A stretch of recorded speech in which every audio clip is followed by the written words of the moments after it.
اعوذ باللہ من الشیطان الرجیم بسم اللہ الرحمن الرحیم السلام علیکم ورحمۃ اللہ وبرکاتہ۔ آپ کی خدمت میں ایک اور نئی ویڈیو کے ساتھ حاضر ہوں۔ رمضان شریف میں امت پر 5 خصوصی انعامات۔ حضرت ابو ہریرہ رضی اللہ عنہ سے روایت ہے کہ رسول اللہ صلی اللہ علیہ وآلہ وسلم نے فرمایا، رمضان شریف کے متعلق میری امت کو خاص طور پر 5 چیزیں دی جائیں گی جو پہلی امت کو نہیں ملی۔ روزہ دار کے منہ کی بدبو جو بو کی وجہ سے پیدا ہوتی ہے اللہ کے نزدیک مشک سے زیادہ پسند کی جاتی ہے۔ روزہ دار کے لیے دریا کی مچھلیاں بھی مغفرت کرتی ہیں، افطاری کے وقت تک کرتی رہتی ہیں۔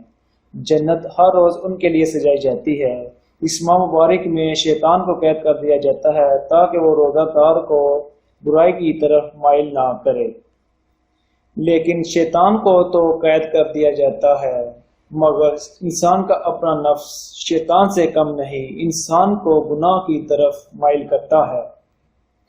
رمضان کی آخری رات میں روزہ دار کے لیے مغفرت کی جاتی ہے۔ صحابہ نے عرض کیا، یہ شب مغفرت شب قدر کو کہتے ہیں؟ فرمایا نہیں، بلکہ دستور یہ ہے کہ مزدور کو کام ختم ہونے کے وقت پر ہی مزدوری دی جائے۔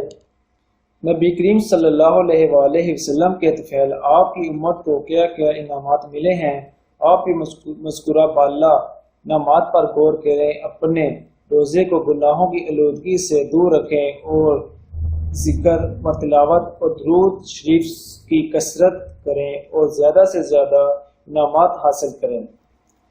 دین کی بات پھیلانا صدقہ جاریہ ہے۔ اس ویڈیو کو صدقہ جاریہ سمجھ کر دوستوں کے ساتھ شیئر کریں۔ جزاک اللہ۔